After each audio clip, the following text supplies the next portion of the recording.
amigos, tudo bem? Hoje nós vamos ter um encontro um pouco diferente, né? Estamos em véspera de simulado e foi nos pedido para a gente trabalhar aqui exatamente algumas questões. Esse trabalho não deixará de ser dinâmico, nós vamos ter variados temas e com isso as abordagens vão ficar muito interessantes. E vamos aqui até às 11h15, por aí, portanto temos um pouco mais de 1 hora para trabalhar essas questões. Eu queria fazer algumas coisas diferentes com você hoje, onde essas coisas aparentemente vão dar uma ideia de que não vai ter esse dinamismo todo. Vê se você consegue compreender comigo. Olha só. Você já deve ter sido avisado que para fazer uma prova, principalmente de Enem, existe um certo tempo para se fazer uma questão. É claro, isso diluindo em relação a tempo de prova para se fazer. Então, pessoal, dá uma média de tempo para se fazer uma questão entre 2,5 minutos a 3. Certo? Já ouviu falar nisso aí? Né? Já ouviu falar que existe esse determinado tipo de ação, né? Pois é, eu queria fazer assim com vocês hoje. Eu vou lhe apresentar uma questão. Essa questão eu vou lhe dar apenas 1 minuto para você começar a entendê-la. Depois que você estiver observando a questão, depois desse 1 minuto, eu começarei a fazê-la, irei ler com você, irei resolver item a item e, é claro, lhe apresentarei a resposta. Tudo bem? Podemos então fazer isso? Você está liberado para a sua fotografia. Isso aqui está já exatamente, vai ficar disponível hoje já aqui exatamente no site do Alcance, para você, no caso, pegar essas questões para relembrar.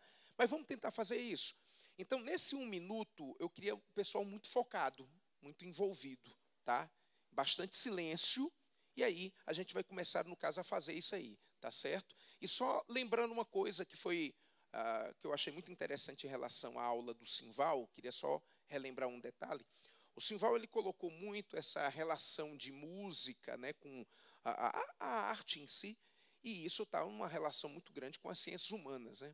Eu já vi muitos companheiros, inclusive já participei de eventos, em que a gente fez uma abordagem onde elementos musicais diretamente relacionados às suas fases históricas, né?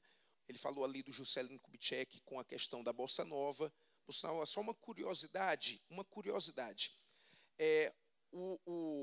A sede do governo antes de Brasília era o Rio de Janeiro, né? O Brasil teve 3 capitais. A primeira foi Salvador, a segunda foi o Rio de Janeiro e a terceira atualmente é Brasília. E a sede do governo lá no Rio de Janeiro era o Palácio do Catete, por sinal, hoje museu, que é chamado Museu da República, lá no Rio de Janeiro, que tem esse nome por conta do bairro, é o bairro do Catete, tá?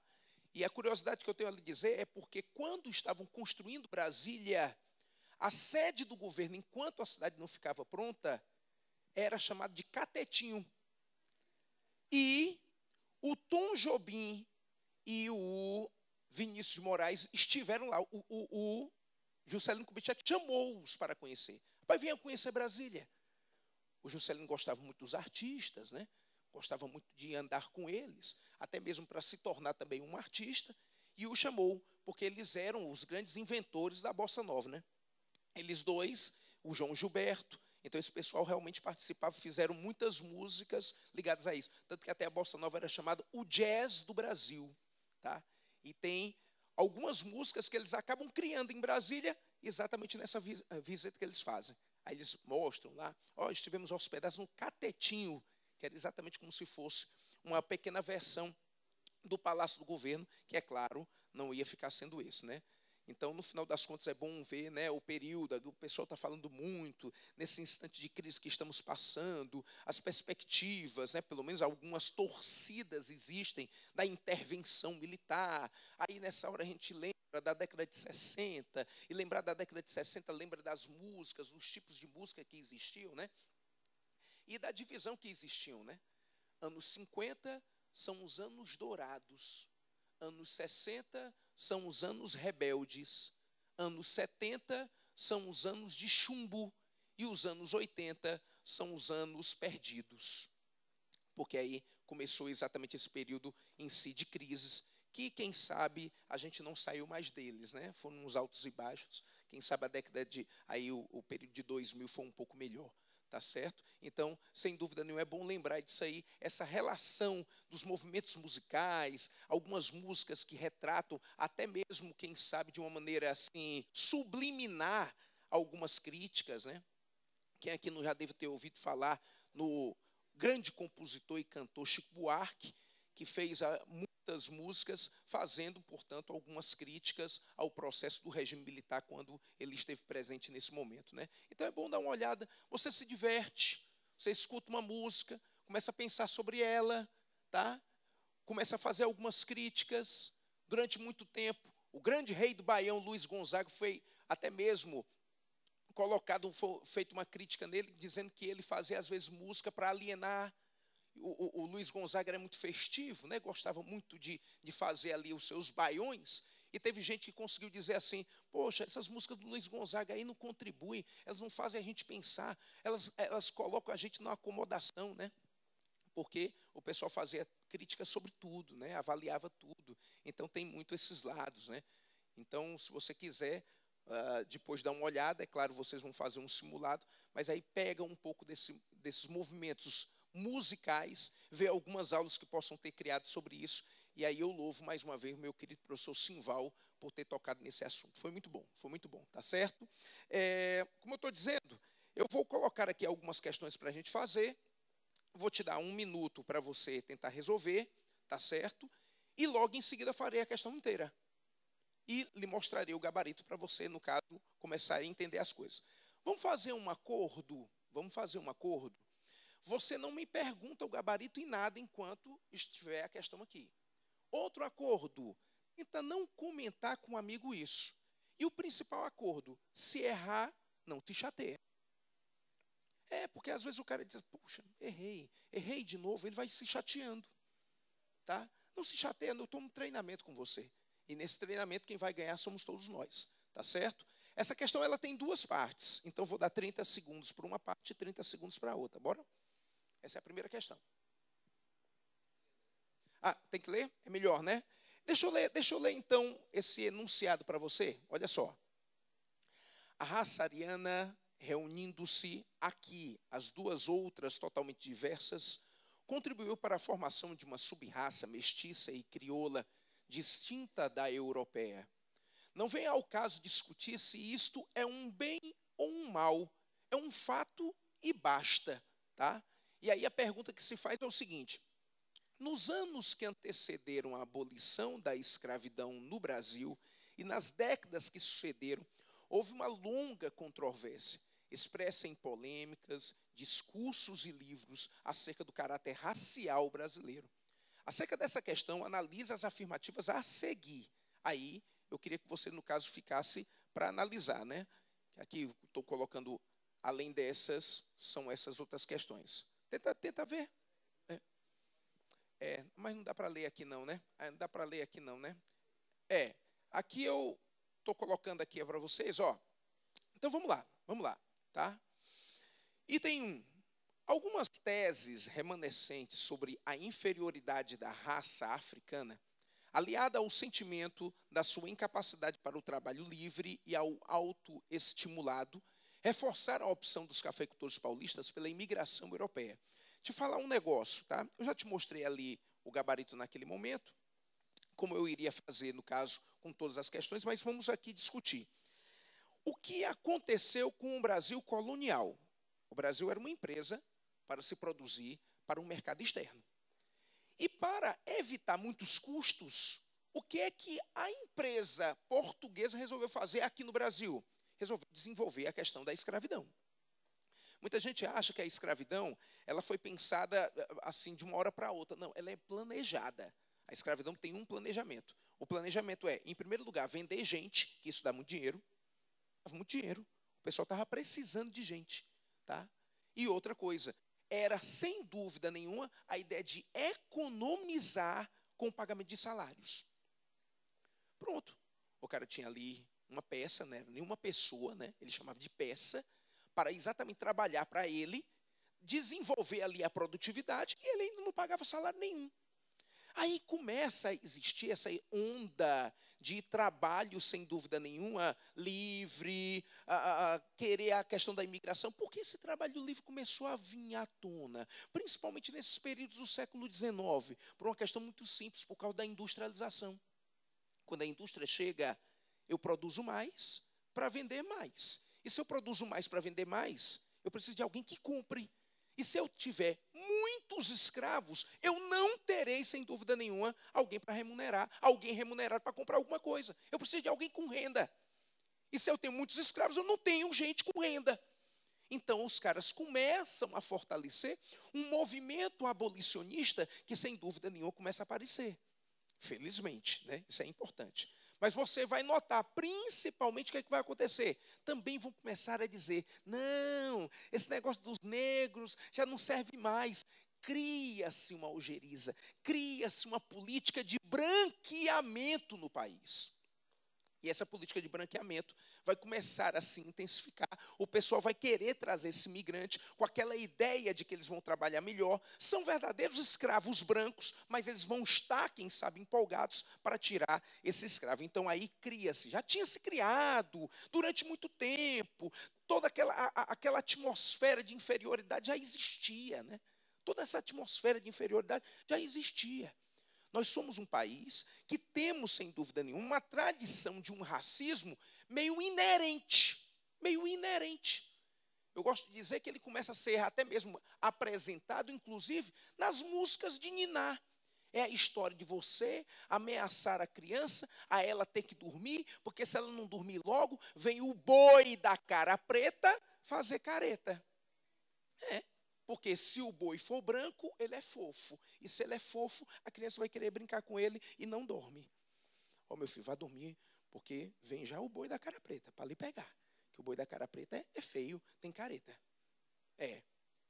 O politicamente correto conduz você a não falar mais isso. Mas ainda tem isso aí, ficou meio inerente. Então, essa ideia de superioridade de raça realmente existe, aquela condição do branco fazer exatamente isso, né?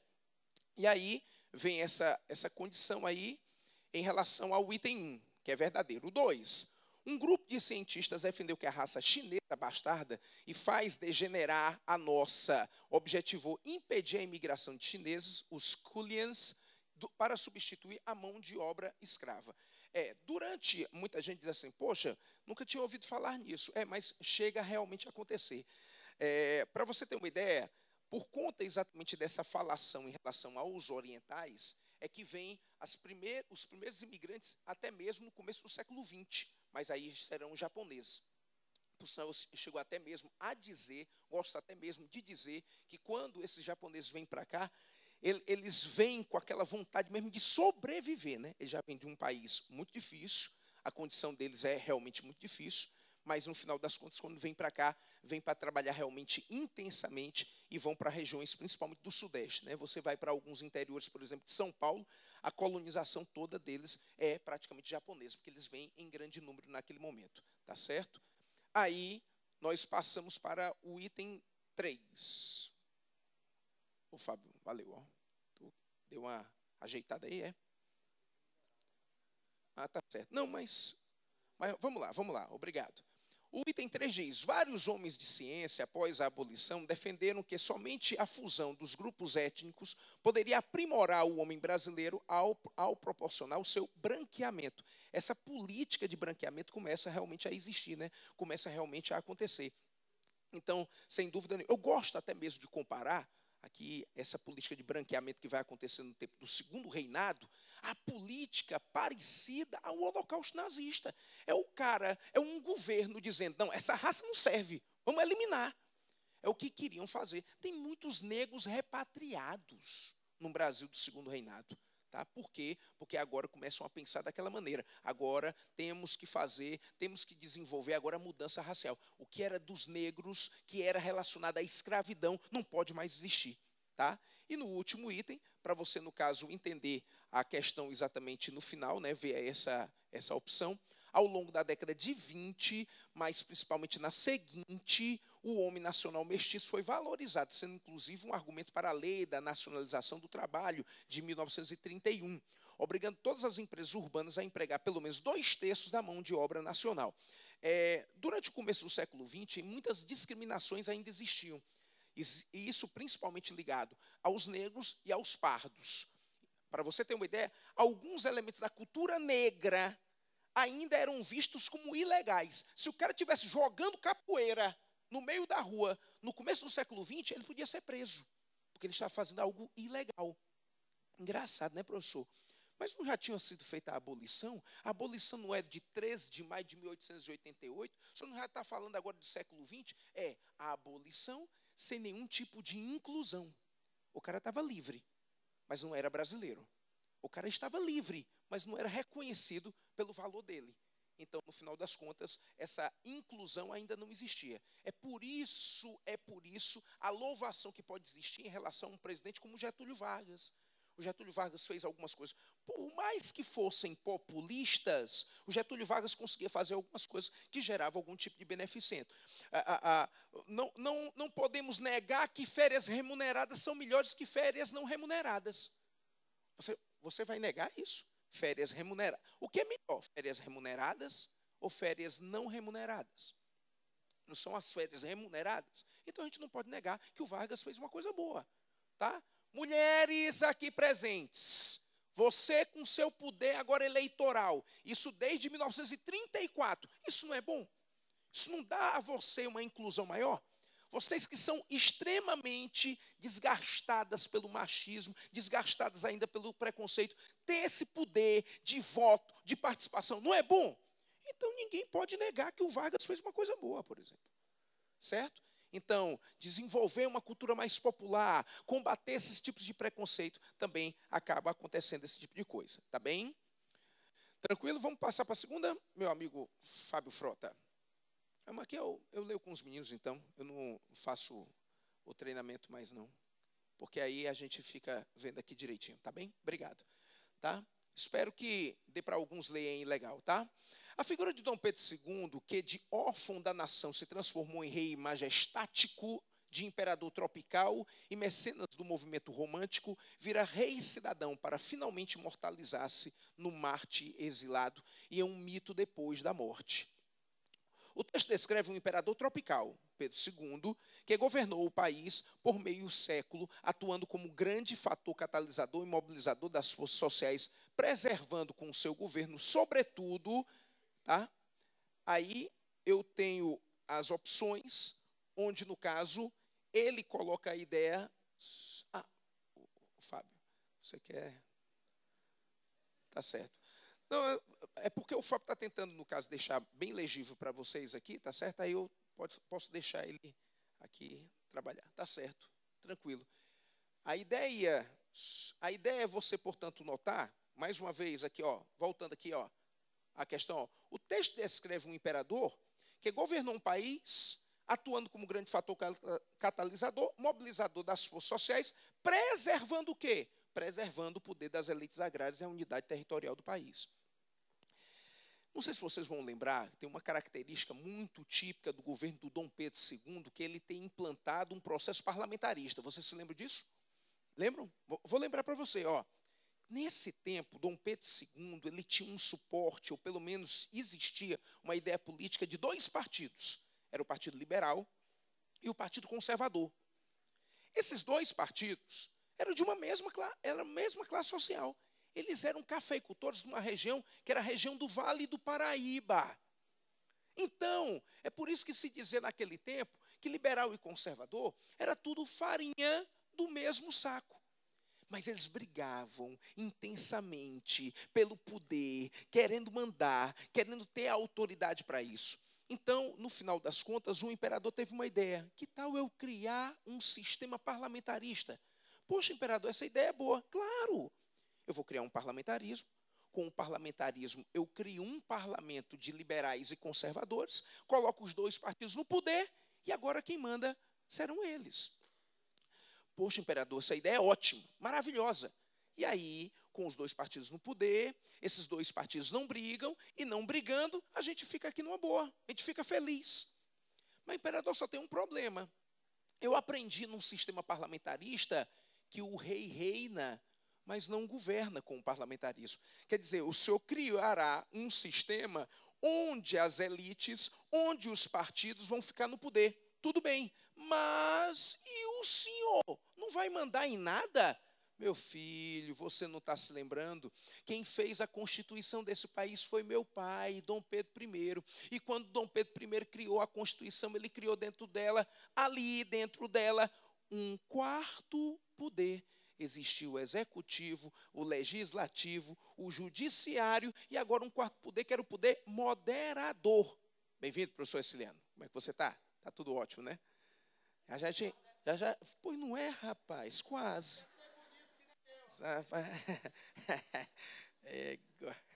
Mas vamos lá. Não faço não. Foi demais. Estou todo errado aqui, como diz no nosso tempo, né? Todo errado, né? Dizer assim, todo errado. Então, que esse bicho é velho. Tem jeito de novo, mas é velho. Pois é, esse Leandro já te dou um abraço. Então, você acaba notando, a partir do momento que existe o poder moderador, que é esse quarto poder, o imperador concentra tudo em suas mãos. Ele dá a última palavra. Então, no final das contas, o que aconteceu com o parlamentarismo brasileiro? Ele ficou às avessas. Quem deveria, no final das contas, mandar num parlamentarismo, não é um parlamento? Mas como o imperador tinha um quarto poder, então ele estava agora com um parlamento sem poder, porque ele tinha o poder moderador. Ele que dava a última palavra. Ele dizia, não, isso aqui não passa.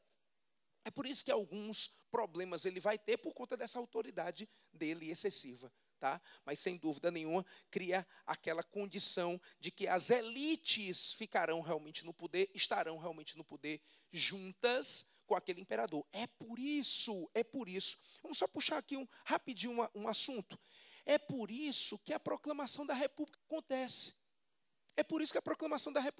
Quem está no poder? Quem é o primeiro escalão de poder? O primeiro escalão de poder do Império Brasileiro é o imperador e o parlamento. E esse parlamento é constituído por quem? Por liberais e conservadores. O liberal e conservador representa o quê? A classe produtora do café do Vale do Paraíba. Então ali, está uma caixa fechada, blindada, a monarquia é aquilo ali. Mas, vamos lá, apareceu o Oeste Paulista. Um pessoal que estava agora produzindo café numa região bem melhor e utilizando o imigrante, estava ganhando mais. Tá? O trabalho livre estava produzindo mais. E depois da Guerra do Paraguai, em 1870, tinha aparecido o exército bem formado do Brasil, influenciado pelas ideias do positivismo europeu, onde nessas ideias dizia o exército era forte, o exército é poderoso, o exército é heróico. Então é o exército que vai salvar o Brasil. Precisa ter ordem para ser gerado o progresso. Mas só que esse exército e esse Oeste Paulista, ele não tinha condição de entrar nesse governo fechado. Você está me entendendo? Então, se o governo estava fechado, a monarquia para esse pessoal não serve mais. O Oeste Paulista, o exército não queria entrar no governo, mas quanto existir monarquia, eles não entram. Então, o que é que eles fizeram? Proclamaram a República. Então, a proclamação da República acaba acontecendo exatamente por quê? Porque estas classes, exército e cafeicultores, não tinham como entrar no governo monarquista. Então, cai a monarquia, começa a República pela vontade dessas novas classes. Então, a República não era o sonho do povo brasileiro. É apenas a opção que foi escolhida por esse pessoal para finalmente chegar ao poder do Brasil.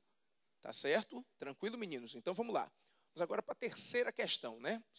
Essa terceira questão aqui. O processo de modernização na América Latina em 1870 a 1914 está associado. Eu queria, em primeiro lugar, lembrar em que período nós estamos aí.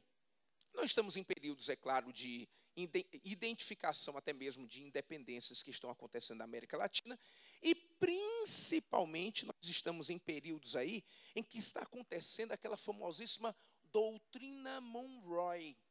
Você já ouviu falar nisso? Que era muito sintetizado com uma frase chamada de a América para os americanos? Pois é, Nessa frase, o que aconteceu? Os Estados Unidos interferia nas independências da América Latina.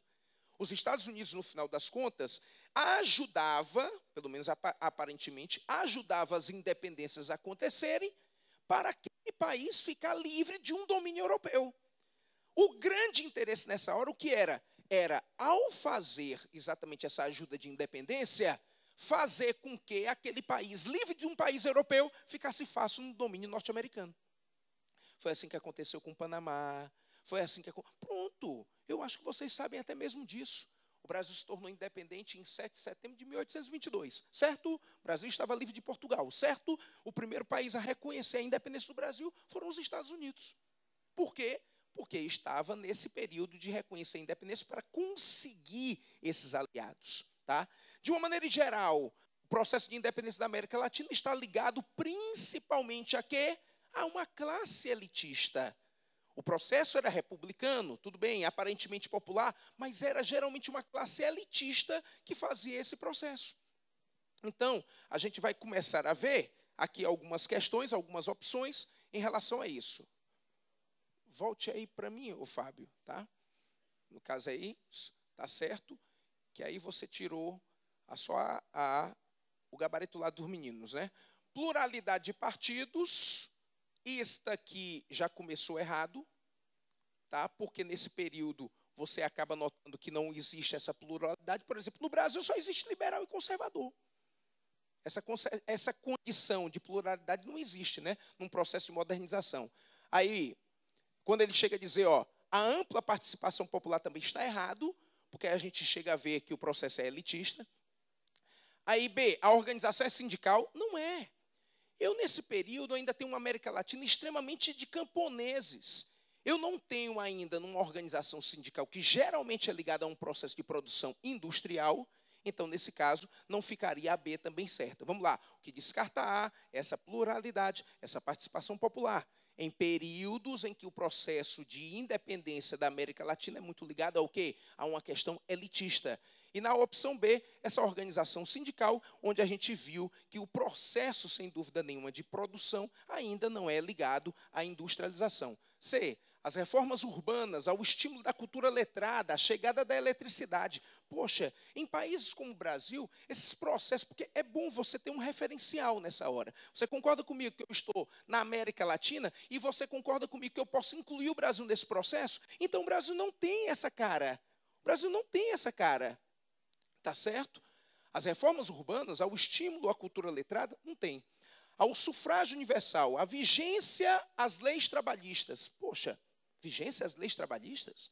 Mas aí é o que ele diz, ó, a opção é ao poder crescente da igreja, a limitação de capitais externos e a dinamização do sistema bancário, que isso, sem dúvida nenhuma, pode acontecer por conta exatamente do crescimento de alguns países, a dominação que chega a existir, tá certo? Então, aqui eu ficaria principalmente com essa opção, já que a gente analisando aqui essa pluralidade, essa organização sindical não chega a existir. Então, a opção E vai ser principalmente. É claro que é bom o pessoal entender, tá certo, que esse processo, principalmente de crescimento da igreja, acaba existindo. Vamos tomar mais uma vez como referência ao Brasil.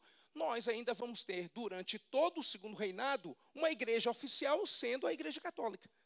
Quando é que o Brasil passou a ter um Estado laico? Quando é que o Brasil passou a ter um Estado laico? Com a proclamação da República. Tá certo? Então, sem dúvida nenhuma, acaba sendo a proclamação da República o momento em que o Brasil tem esse processo. Professor, Estado laico no Brasil é meio de fachada, né? Ainda tem muita força cristã e ainda tem muita força da Igreja Católica. É, de uma certa maneira, sim. Mas, assim, falando de lei, a gente pode admitir a ideia de um Estado laico. Por quê? Porque, sem dúvida nenhuma, as outras religiosidades têm a sua liberdade. Tá? O pessoal do candomblé, o pessoal do espiritismo, o pessoal evangélico, todos eles têm sua liberdade. É claro que a questão cristã, pelas raízes da Igreja Católica, ainda tem elementos, sem dúvida nenhuma, mais fortes. Então, por conta disso, a gente fica com essa opção mesmo, que a opção é. Tá bem? Aqui o episódio de Canudos, tá? Deixa eu logo mostrar essa questãozinha aqui, tá bem? Porque você quer deixar com o pessoal lendo melhor, né? O episódio de Canudos foi, vamos lá. Quando eu falo de Arraial de Canudos, eu falo, sem dúvida nenhuma, de um processo de disputa de terra. E a questão agrária no Brasil, ela é sempre muito cuidadosa. Sempre, sempre, sempre. É muito difícil. É imaginar que o índio, que era o primeiro morador, perdeu toda a sua terra para o português que resolveu dominar aqui. O português resolveu dominar o Brasil. O Brasil agora é de Portugal. Agora o índio que morava aqui não é mais dono de nada. Isso é a primeira questão da terra terrível que vai existir, né? A terra o índio vai perder a terra. Essa terra vai ser dividida naqueles lotes que são chamados de capitanias hereditárias e vão ser doadas a pessoas de confiança do rei e que doam para os seus filhos. Quer dizer, o índio não tem mais essa chance de estar, portanto, participando desse processo. Entenderam? Entenderam? Outra questão de terra que às vezes cai muito em prova, a Siliana aqui não vai me negar esse detalhe dessa dica. Em 1850, no tempo do Segundo Reinado, vai ser criado uma lei que é a chamada Lei de Terras. A Lei de Terras, quando foi criada em 1850, ela foi criada para beneficiar a condição do senhor de terra. Como assim beneficiar o senhor de terra? Como é isso, André Rosa? Isso é o seguinte: como é que você adquire uma terra hoje? Você concorda comigo que existe a aquisição da terra de diferentes modos? Por exemplo, você pode, hoje até mesmo por uma lei chamada de uso capião, dominar uma terra, ter essa terra para você, estando utilizando durante um certo tempo. Por exemplo, na área rural, quando você se apropria de uma terra que você não pagou, você morando, você constituindo família, você mostrando que você mora nessa terra no mínimo 5 anos, você pode entrar com esse processo e a terra vai ser adquirida para você. Aí você diz assim: eu acho isso uma ilegalidade, eu acho isso horrível, professor. Quer dizer que o cara não pagou pela terra, invadiu a terra, está 5 anos nela e agora é dono dela? Mas segundo o direito, que é a lei da justiça, a moradia, a obtenção, o acesso à terra tem que ser para todos. Se o cara comprou uma terra e não está utilizando para nada, essa terra fica sem nenhum tipo de, vamos dizer, ação para a comunidade. Ela é improdutiva. A terra não pode ser improdutiva, você está me entendendo? A terra não deveria ter essa improdutividade. Então, nesse caso, pela lei do direito, então, obviamente, acaba existindo, sem dúvida nenhuma, essa obtenção pelo uso capião. Mas, no tempo do Segundo Reinado, existia uma lei que dizia: a terra é de quem paga por ela. A lei de terras dizia isso: a terra é de quem paga por ela. Então, as questões da terra sempre foram muito ligadas a quê? Ao elitismo, aos latifundiários, ao domínio de alguns governos. Aí chega o Antônio Conselheiro. Eu acho que o pessoal aqui deva saber que o Antônio Vicente Mendes Maciel, que vai ser chamado de Antônio Conselheiro, é cearense. Alguns sabiam disso? O Antônio Conselheiro, ele nasceu em Xeramubim, que é bem no centro aqui do nosso estado, né? E ele, por algumas questões pessoais, acabou, no final das contas, não tendo essa continuidade de morar aqui no estado, morar na sua cidade. Ele se afastou. E ele tinha essa vocação muito grande de ler a Bíblia, de se envolver nas questões, no caso, religiosas, e acabou virando um beato. Um beato é um profeta popular. E começou a dizer que quem seguisse ele ia conseguir, é claro, uma vida bem melhor. E aí ele chegou no interior da Bahia, nesse arraial que já existia, chamado de Canudos, e vai começar a promover a criação de uma comunidade. Rapaz, teve um tempo que Canudos só perdia de população para a capital Salvador. E aquilo ali começou a ficar ameaçador. Poxa, imagine, todo mundo com terra, todo mundo com trabalho, todo mundo com comida, todo mundo feliz. Isso ali era ameaçador. Ameaçador para quem? Para o chamado genericamente senhor da terra, conhecido como coronel. Era o coronel, era o homem do poder, né? Então esse coronel não poderia admitir isso. E aí Canudos vai ser abatido por governos estaduais e pelo governo federal. Por sinal, nesse tempo, quem estava comandando o Brasil era o presidente Prudente de Moraes. Era o presidente Prudente de Moraes que estava fazendo, portanto, o comando até mesmo do nosso país, tá certo? E o Prudente de Moraes, após 4 expedições militares, ele acaba destruindo o Arraial de Canudos, tá? Aí, eu vou logo colocar aqui essa avaliação, tá? Para a gente ser rápido aqui, né? O episódio de Canudos foi, como diz aqui a opção é, a revolta acontecida no sertão da Bahia, nos últimos anos do século XIX. O Arraial de Canudos, ele viveu ali de 1894 a 1897, tá certo? Então, é realmente no final do século XIX, em que sertanejos, sob a liderança de Antônio Conselheiro, resistiram durante meses a várias expedições militares enviadas pelos governos estadual e federal. Diga-se de passagem que existem até mesmo alguns filmes que foram produzidos para mostrar isso aí, e você, quem sabe, tudo bem que o seu foco é amanhã o simulado, não perca o simulado, não perca porque você tem que treinar, mas depois que você passar esse simulado, depois que você passar algumas provas que você está fazendo, dê uma assistida, faça uma seleção de alguns filmes históricos, para quem sabe dar uma refletida no assunto, e inclua nessa seleção o filme Canudos, por São Antônio Conselheiro, era interpretado por um ator que era cearense. Não sei se vocês se lembram dele, que era um ator chamado de Zé Wilker, né? José Wilker. O Zé Wilker, ele faleceu, eu acho que tem o quê? Uns 3, 4 anos, não faz muito tempo não. Mas ele era um grande ator, né? Fez muitos papéis, ele era um contratado da Rede Globo de televisão, fez grandes papéis. Eu tenho certeza que se por acaso mostrasse uma foto aqui, você ia dizer, conheço, já vi alguns personagens desse rapaz. E ele interpreta muito bem o Antônio Conselheiro. É um filme muito marcante, é um filme ótimo, tá? Até mesmo já foi transformado em uma pequena série, e é bom você incluir na sua avaliação, na sua abordagem, tá certo? Vamos lá? Meu amigo Fábio, bote aí para mim a 5. Tá certo, vamos lá. Na conjuntura do segundo Império Brasileiro, tem destaque no quadro da Proclamação da República. Vamos lá. Destaque para a proclamação da República. Interferência inglesa na política imperial. Poxa, interferência inglesa na política imperial? Mas a proclamação da República não foi feita pelo Exército e pelo pessoal do Oeste Paulista? Então, eu acho que a Inglaterra não tem nada a ver com isso. Eu tenho a abolição da escravatura. Opa! A abolição da escravatura, ela interfere mesmo na proclamação. Sabe por quê? Porque a partir do momento em que o governo era apoiado por escravocratas, quando ele promove abolições, os escravocratas ficam com raiva do governo e o governo perde sua sustentação. Entenderam? O governo era apoiado pelo pessoal do Vale do Paraíba, por exemplo. Então, a partir do momento em que esse pessoal que era escravocrata começa a ver o governo fazendo abolições, porque tem que fazer, é uma questão quase que natural, era a pressão do momento. Então, esses escravocratas vão começar a deixar de dar apoio a esse governo, e o governo, sem o apoio dos seus principais chefes, ele começa a se enfraquecer. Depois vem a questão militar.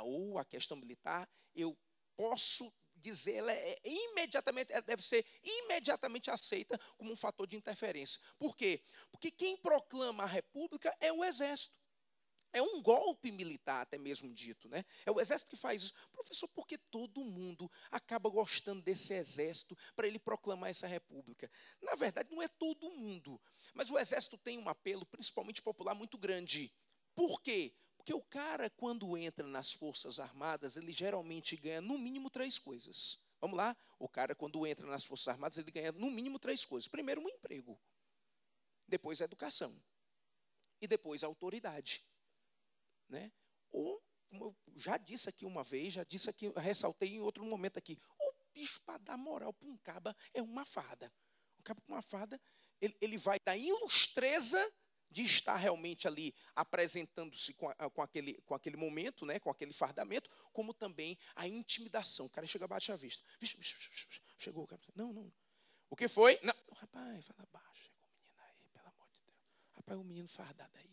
Você está me entendendo? Cria aquela ideia meio de intimidação. Então, a questão militar, ela vai ter um apoio, tanto do pessoal do Oeste Paulista, como do pessoal também do povo. Tudo bem. Eu acabei de dizer a você que o processo é golpista, mas o povo gosta porque pensa assim, não, o Exército venceu na Guerra do Paraguai, o Exército aí conseguiu dominar, então a questão militar pesa para a proclamação da República. E aí vem a questão religiosa. A questão religiosa é meio difícil de eu explicar em poucas palavras, Mas foi exatamente quando a Igreja Católica não aceitou mais seus adeptos participarem de uma entidade chamada de maçonaria. Maçonaria ainda hoje existente. A maçonaria ela traz muitos mistérios, são muitos detalhes aqui que nos levariam muito tempo a explicar, mas uma coisa eu posso lhe dizer, e eu não sou maçom e nem ando com o pessoal da maçonaria, mas eu vou lhe dizer uma coisa que eu tenho certeza que é verdade. De tantos mistérios, eu tenho certeza de uma coisa, a maçonaria não é religião, certo? O cara que era maçom, principalmente nesse período, tinha que ter uma religiosidade, e a religiosidade dele era católica. Então, nesse tempo, todo maçom era católico. Quando a igreja não quis mais permitir essa relação, ela afetou o imperador, porque o imperador tanto era católico, como ele era maçom, não querendo largar as duas entidades, ele fica contra a igreja, e ficando contra a igreja, tem a questão religiosa, tá? E a pressão do setor industrial urbano, nesse período do Dom Pedro II, está acontecendo, sem dúvida nenhuma, uma representação já industrial no Brasil. É a Era Mauá, mas ela é tímida, ela é pequena. É o nosso primeiro surto industrial. O primeiro surto industrial do Brasil qual é? Era Mauá. Mas, como eu disse, é muito pequena, é muito pouco, não interferiria nesse processo. Por isso, aqui, a gente tem como gabarito realmente a C de casa, que aí você vê que são os itens 2, 3 e 4. Que são exatamente os itens que falam daquilo que derrubou, sem dúvida nenhuma, o Dom Pedro II. Tá certo? Tudo bem? Meninos, como é que está a vida aí? Tá tudo tranquilo? Podemos continuar? Numa boa? Alguma pergunta? Alguém? Você sabe que da outra vez que a gente esteve aqui, alguns meninos tiveram aí que escreveram uns bilhetinhos para fazer umas perguntas. Pode se fazer em relação a isso, tá? Vamos lá. Leia o texto de José Romero sobre o poder das oligarquias na América Latina. As oligarquias fecharam o caminho pelo qual tendiam a incorporar-se à vida pública as classes médias em ascensão, e em alguns países, as classes populares. Geralmente utilizaram mecanismos eleitorais para evitar que as dissidências se expressassem, estabelecendo limites legais, por exemplo, para os analfabetos ou fraudando os comícios. Tá? Ademais, negaram obstinadamente a possibilidade de levar aos cargos públicos quem não pertencesse ao ciclo oligárquico e criaram clientelas eleitorais e administrativas que respaldavam o sistema fechado e facilitavam o seu funcionamento. Naturalmente, quem exercia a presidência da República não podia sair senão desses ciclos. O que ele está querendo insinuar nesse texto, só para fazer aqui uma rápida interpretação, é que o cara que era político, o cara que estivesse no poder, ele tinha que ser rico. Durante um bom tempo, existia no comando do Brasil a chamada República Oligárquica. Oligarquia o que é? É um pequeno grupo de ricos no poder. Existe a aristocracia, que é um pequeno grupo, tá, no poder, e existe a oligarquia, obrigado, meu irmão, existe a oligarquia, que é um pequeno grupo de homens ricos no poder, tá certo? Então, você acaba notando que, sem dúvida nenhuma, existe uma diferençazinha em relação à classe social, tá? Fábio, faz um favor, foi um pedido aqui, bota na questão 4 de novo, por favor, o pessoal estava querendo tirar uma foto, pronto, bota desse aí, que aí já tem esse gabarito, tá certo? O pessoal que fez o pedido para colocar de novo na questão 4, tá? Eu colocarei de novo na questão 5 de uma maneira mais demorada, para quem sabe você também fazer o mesmo, pode passar, né?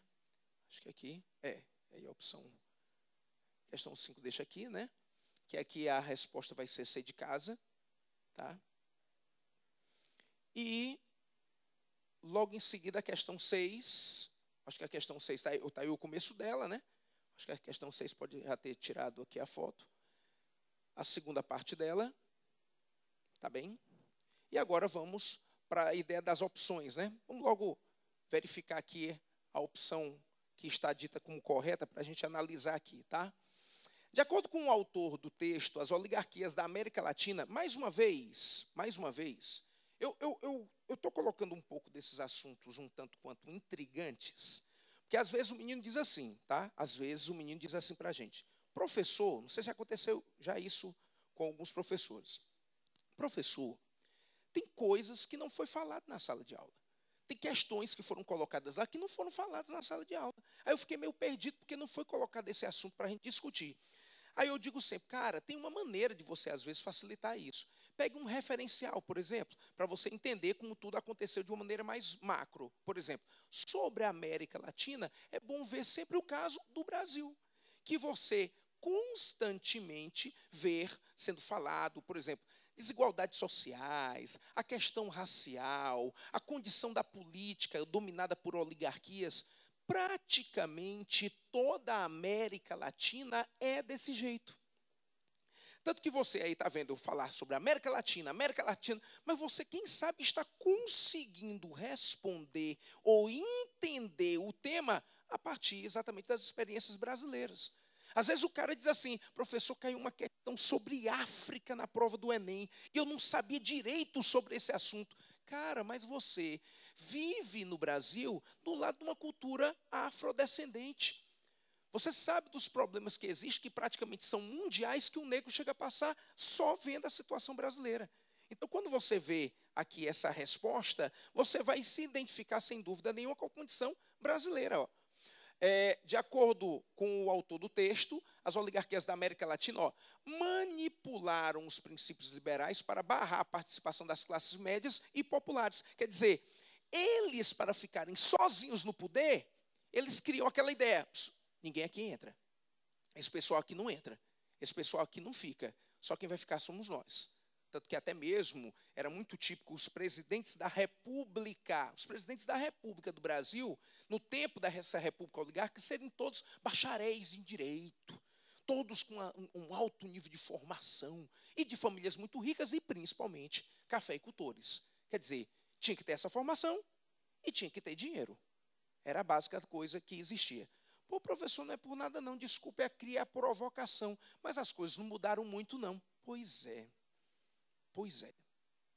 Como as coisas ainda continuam muito parecidas, né? Então, vamos partir para agora uma outra questão. É a sétima, Fábio? Vamos para a sétima questão, olha só. Ocorrida no período de 1864 a 1870, existem alguns livros e alguns documentos que falam de 1865, tá? Que a gente vai falar sobre a Guerra do Paraguai. Tem alguns livros que botam 1865. É porque, na verdade, o fato, a dita ideia do estopim é no final de 64. Mas a maioria dos documentos colocam 65 a 70, tá? Explicando dessa maneira, porque se você, por acaso, vê uma outra data, é a mesma guerra, é claro, tá bem? Então, ocorrida no período de 1864 a 1870, a Guerra do Paraguai foi o primeiro grande conflito protagonizado pelo Exército Brasileiro. Com base no texto acima e em seus conhecimentos, assinale a alternativa que melhor define a participação do Brasil naquela conflagração. Quando eu falo de Guerra do Paraguai, eu tenho que falar da formação do Exército Brasileiro. É a partir daí que o Exército se forma. Se alguém aqui é das Forças Armadas, principalmente se alguém aqui é do Exército, ou tem parentes ou amigos do Exército, quem sabe ele vai dizer assim, não é assim não.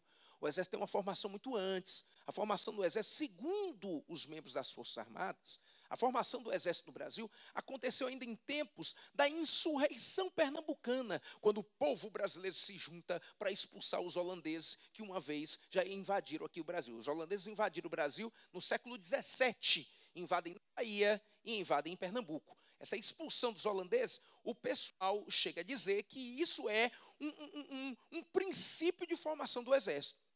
Mas a história diz que a formação do Exército é com a Guerra do Paraguai. Ali existe a formação, treinamento, recrutamento, tá? Por sinal, existe uma condição em relação a essa formação do Exército que a gente tem que aqui conversar, tá? Como a maioria das pessoas, dos cidadãos, não estavam querendo servir ao Exército nesse tempo, né? Então, o que é que acontecia geralmente? O cara batia na porta, era época de guerra, o cara batia na porta. O dono da casa abria. Pois não? Tudo bem? Eu sou comandante aqui do Exército Brasileiro e vim aqui, fui no cartório da cidade e estou sabendo que o senhor tem um filho adolescente e eu estou querendo levá-lo para servir na Guerra do Paraguai. O cara ficava admirado. Como é que é isso? Você vai convocar meu filho para a guerra? Não, leve não. Não, meu filho é preguiçoso, um menino horrível. Não serve para nada. Leve meu filho não. Não querem perder o menino, né? Claro. Não, senhor, eu estou aqui para convocar seu menino para a guerra. Não, mas não leve meu menino, eu só tenho esse. Não leve não, porque meu filho não presta para nada não. O senhor não ia gostar dele não. Pô, então se eu não posso levar o seu menino, eu vou levar o senhor. Não, se eu sou o pai desse menino ruim. Imagine como eu sou. Eu sou muito pior. Não, me leve não. Vamos fazer o seguinte. O senhor aceita, eu vou fazer uma negociação com o senhor. O senhor aceita uns escravos meus? Eu vou dar uns escravos no lugar desse meu menino. O senhor aceita? Não, tudo bem. E chegava lá na senzala dele, escolhia 5, 6 escravos e dizia assim, olha, vocês agora vão para a Guerra do Paraguai. E às vezes ele prometia isso. E quem voltar vivo, eu darei a alforria. Então tinha escravo que, é claro, aceitava pensando o quê? Eu nessa hora vou fugir. Vestiu o uniforme e queria realmente ir-se embora.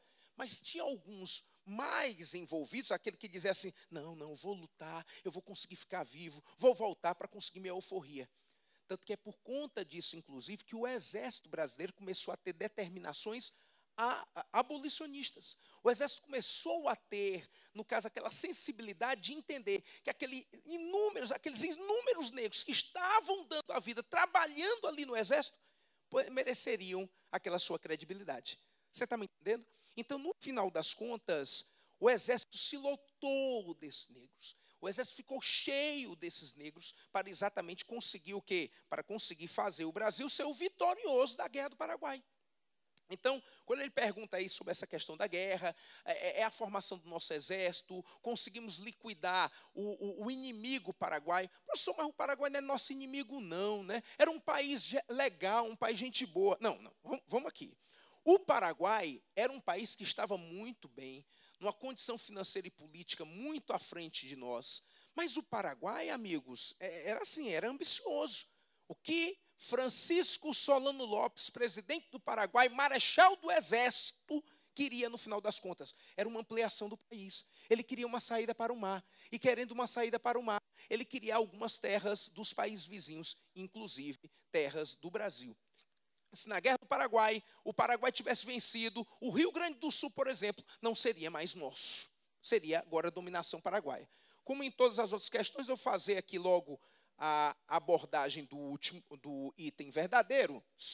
Né? Você está vendo que estou na mesma questão.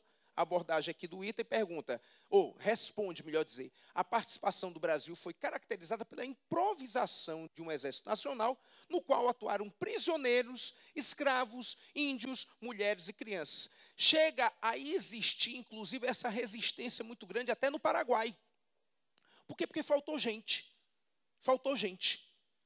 E só um detalhe que eu acho que é importante se lembrar.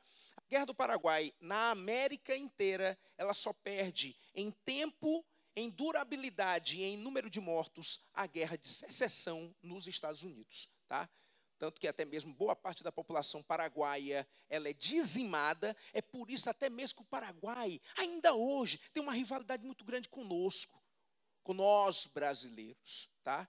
Sabe, depois da guerra, só uma curiosidade, as relações diplomáticas entre Paraguai e Brasil foram quebradas, não existiam mais. O Paraguai não queria falar mais com a gente. Quem retomou essas negociações? Getúlio Dornelles Vargas. Na década de 50, Getúlio Vargas se torna presidente mais uma vez. Você se lembra disso?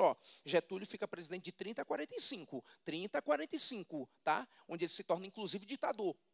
Mas depois ele é eleito presidente na década de 50 e nesse período ele vai reativar as relações diplomáticas com o Paraguai. É por isso que ele vai chegar, inclusive, a construir a ponte da amizade, que é aquela ponte que existe saindo ali da cidade de Foz do Iguaçu, no Paraná, onde o pessoal utiliza muito para fazer comércio, para pegar mercadorias, né? O pessoal diz que é a ponte dos moambeiros, né? O pessoal chama no popular, é a ponte dos moambeiros, que o pessoal vai muito para o Paraguai para conseguir mercadorias que, por sinal, estão até mesmo sempre mais baratas. Tá? Então, no final das contas, o Paraguai foi detonado pelo Brasil, por isso essa rivalidade que chega a existir. Tá bem? Então, vamos lá. Durante o governo de Washington Luiz, de 1926 a 1930, a insatisfação da população e a tensão política agravaram-se com a... Veja o que aconteceu. Tá, olha só, esse daí é um presidente muito importante. Às vezes você diz assim, poxa, eu nunca ouvi falar nesse cara. Mas esse presidente é importante. Tem duas coisas importantes nessa presidência aí. Primeira coisa importante, esse é o presidente do Brasil que esteve no poder durante a chamada crise de 1929.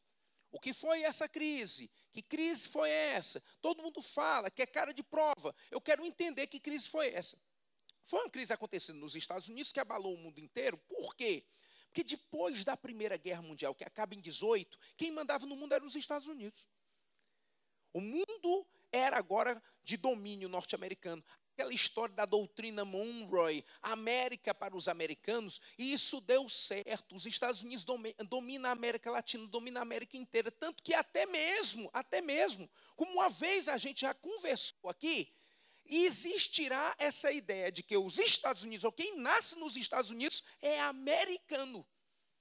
Eles são donos da América. Então, quem nasce nos Estados Unidos é o quê? Estadunidense. É isso? Deveria ser. Mas o pessoal chama assim, nasceu nos Estados Unidos, tu é americano, né? E nós somos o quê? Nós que nascemos no Brasil, na América do Sul, somos o quê? Somos sul-americanos, né?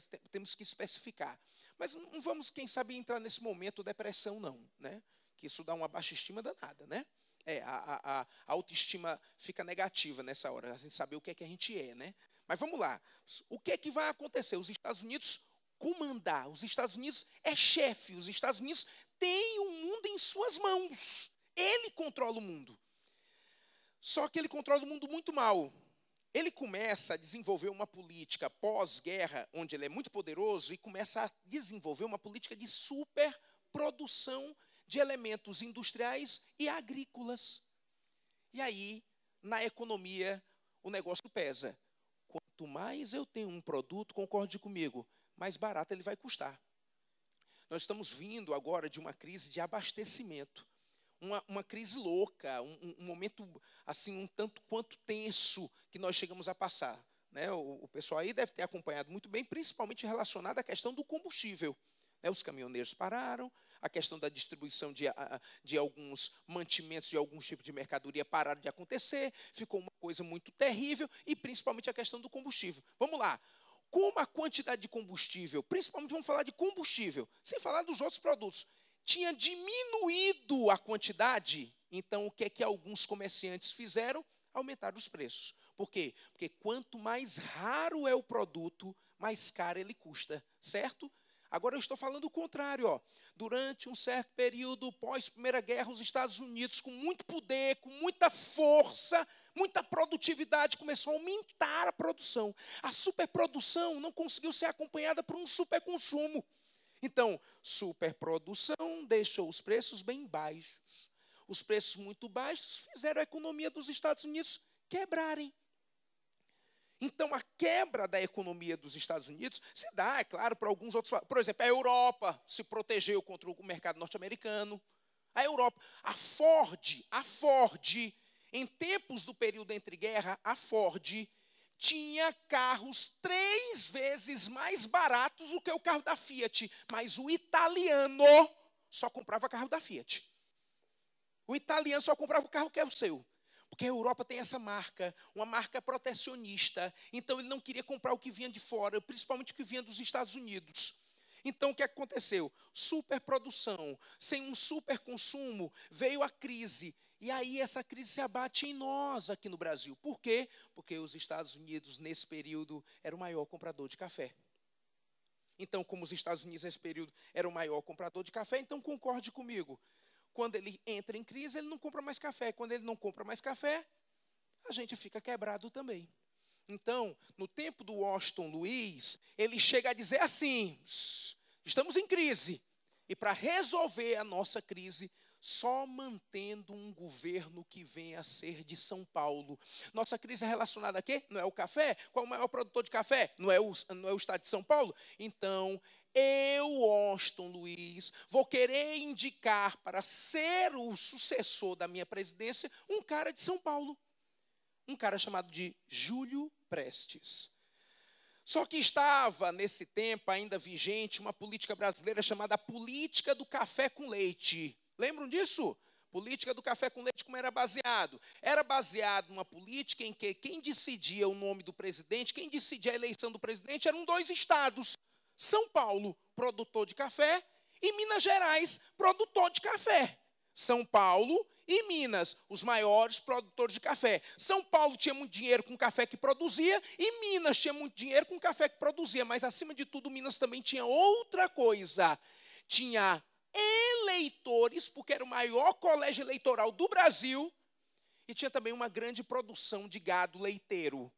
Por isso, para o nome não ficar política do café, fica esquisito, ou política só do café, ficou política do café com leite. São Paulo dava dinheiro, Minas dava os eleitores. Então, sempre quem ganhava era o indicado por Minas e por São Paulo, certo? E aí, em alguns momentos, acontecia um processo de revezamento. Às vezes era um candidato de Minas, às vezes era um candidato de São Paulo. Estava até acontecendo isso. Tinha tido um presidente chamado Epitácio Pessoa, indicado por São Paulo. Depois ele foi substituído pelo Arthur Bernardes, indicado por Minas. Agora o presidente era o Washington Luiz, indicado por São Paulo. Então a vez agora de quem era? De Minas Gerais. Só que o Washington Luiz, dizendo que o país estava em crise, que era uma crise internacional, disse, quem vai agora ser presidente vai ser um cara de São Paulo para suprir a crise. O pessoal de Minas não gostou. E quando o pessoal de Minas não gostou, o pessoal de Minas desfez a ligação com São Paulo. Acabou a política do café com leite. Minas se juntou com o Rio Grande do Sul e com a Paraíba para poder fazer uma campanha e tentar vencer o Washington Luiz. Conseguiu? Não conseguiu. Conseguiu. Foi o Washington Luiz, lançou o Júlio Prestes. E esses 3 estados lançaram o Getúlio Vargas. E o Getúlio Vargas virou presidente, mas não eleito. O Getúlio perdeu. Só que o que aconteceu? Mataram o vice-presidente do Getúlio na chapa, que era o João Pessoa. E quando mataram ele, isso se tornou o estopim para gerar a Revolução de 30, que derrubou o Washington Luiz, impediu o Júlio Prestes de chegar ao poder, e quem virou presidente foi Getúlio Dornelles Vargas, que nesse tempo era governador do estado do Rio Grande do Sul. Tá? Por sinal, curiosamente, né, por conta desse fato da morte do João Pessoa, a capital mudou de nome, a capital da Paraíba mudou de nome para João Pessoa. Né? E, por sinal, por conta disso também, para fazer uma outra homenagem ao governador da época, criou-se na bandeira rubro-negra do estado da Paraíba a palavra nego, que às vezes tem menino que chega para mim e diz assim, professor, o senhor já viu a bandeira do estado da Paraíba? Eu já. Por que tem aquela palavra nego lá na bandeira? Nego, nego. Eu fico, que nego, meu filho? Não é nego, não, é nego. Nego. A bandeira da Paraíba tem uma palavra, a palavra nego. Isso era o começo dos discursos do João Pessoa. O João Pessoa era muito eloquente, ele gostava muito de dizer que era um homem do povo, um homem que gostava muito de louvar ao povo, que era o cabra macho. Era um cabra macho. Então ele gostava muito de começar os seus discursos dizendo, nego qualquer forma de opressão que exista sobre o povo da Paraíba, nego qualquer coisa que possa me dobrar a corrupção. Então ele sempre falava assim, nego, para negar, nego de negar alguma coisa ruim ao povo. Então isso ficou muita marca do João Pessoa, virou a palavra da bandeira, nego, para lembrar o João Pessoa assassinado, né? E aí dando início a esse processo, inclusive, da Revolução de 30. Tá? E aí, durante o governo do Washington Luiz, a crise econômica e financeira mundial pesou. É a crise de 29. É a crise de 29 que acaba gerando uma crise do café, e se gera uma crise do café, gera uma crise do Brasil. Tanto, só um último detalhe para mudar de questão. Até o Washington Luiz, qual é a base da nossa economia? Agrícola, é o café. Concorda comigo? Quando Getúlio Vargas assume, qual é a base da sua economia? A indústria. Para mudar o elemento café. Né? Não, o café é coisa da oligarquia, o café é coisa do tempo velho, é do tempo antigo. Agora vem um outro momento, que é exatamente o momento da indústria, onde Getúlio Vargas vai investir bastante nisso. Tá? É a indústria de base, né? É o investimento da indústria de base. Tá bem? Eu começo essa questão com essa figura.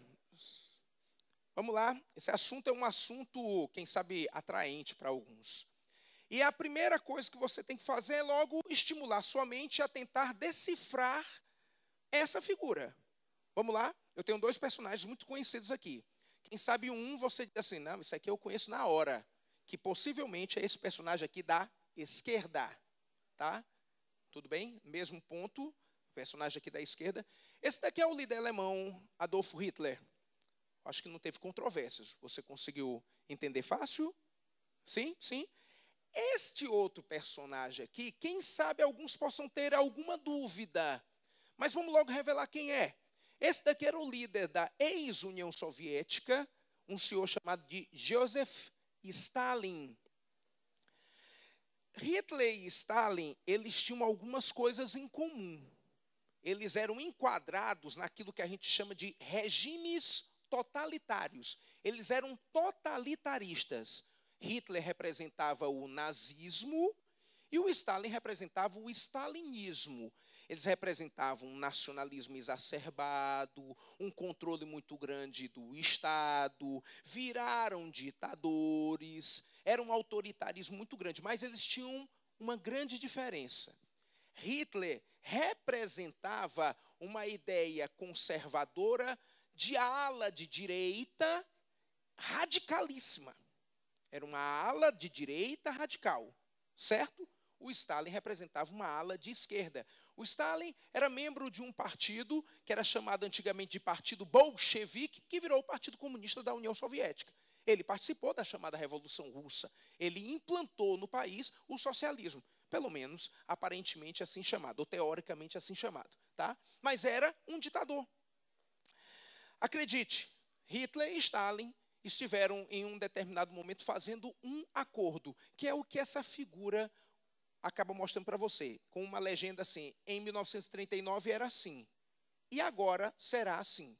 Isso dando a entender que eles, antes de começarem a guerra, fizeram um acordo para não guerrear, mas esse acordo foi quebrado. Que acordo seria esse? Que acordo vai ser esse? Vamos lá. A caricatura acima se refere a dois momentos das relações entre a Alemanha e a União Soviética, né? União das Repúblicas Socialistas Soviéticas. É isso o que significa o RSS, tá? No período entre guerras. A alternativa que identifica esses momentos é, tá? Aqui a gente vai falar que aqui identifica-se com essa opção, que é a opção D de dado. Olha só o que aconteceu. Acho que dá para explicar isso aqui. Acho que esse assunto é interessante. Vamos lá. A Alemanha queria fazer uma guerra. Seria a guerra da vingança. A Alemanha perdeu a Primeira Guerra Mundial, ficou arrasada, acabada. E Hitler, quando chegou ao poder político da Alemanha, que vai virar um chanceler, um líder maior, o Führer, disse, eu quero fazer uma nova guerra para me vingar do que aconteceu na Primeira Guerra Mundial. Só que Hitler tinha uma coisa na cabeça. Ele não podia cometer os mesmos erros do tempo da Primeira Guerra, e um desses erros é fazer uma guerra de duas frentes. Olha só, na Primeira Guerra, a Alemanha avançou tanto para o Ocidente como para o Oriente intensamente, mas isso enfraqueceu o país. E Hitler imaginava que era exatamente isso que lhe causaria uma derrota. Então, o que ele pensou? Eu vou fazer uma guerra só de uma frente, só de um ataque. Vou atacar a Europa, vou atacar o Ocidente. Mas Stalin, presidente da União Soviética, que estava, portanto, no Oriente, precisava ser, quem sabe, analisado nessa hora. Eu vou começar uma guerra. Será que o Stalin vai me atacar? Eu vou começar essa guerra invadindo a Polônia. A Polônia é fronteira com a União Soviética. Será que o Stalin vai me atacar? E se o Stalin me atacar, poxa vida, será que eu vou ter a possibilidade de perder? A União Soviética é muito grande, é muito poderosa. Eu não sei o que acontece lá, a política socialista é muito fechada. Ele pode me dar algum tipo de surpresa. Não, eu tenho que fazer alguma coisa. Stalin, eu queria conversar com você. Como é que é? Adolf Hitler, a maior representação da direita, do nazismo, quer conversar comigo, que sou socialista? Hitler, você diz a todo mundo que o comunismo não presta. Você diz a todo mundo que vai combater o socialismo. Você quer conversar comigo, que sou um líder socialista? Quer. Sabe por quê? Porque tu é igual a mim. Tu é ditador, tu é autoritarista, tu é nacionalista. tu intervém com o teu Estado, tu é totalitarista igual a mim. Deixa eu abrir o jogo logo contigo. O jogo é o seguinte, eu vou querer começar uma guerra e não quero que você se meta. Não quero que você se meta. Eu quero a sua neutralidade. Certo? E o que é que eu vou ganhar com isso? Eu vou invadir a Polônia. Quando eu invadir a Polônia, uma parte dela é sua. Uma parte da Polônia é sua. Eu dou uma parte da Polônia para você. Você assina um acordo que não me ataque. Esse acordo vai durar 10 anos e você não me ataca, eu não ataco você. É um acordo de não agressão.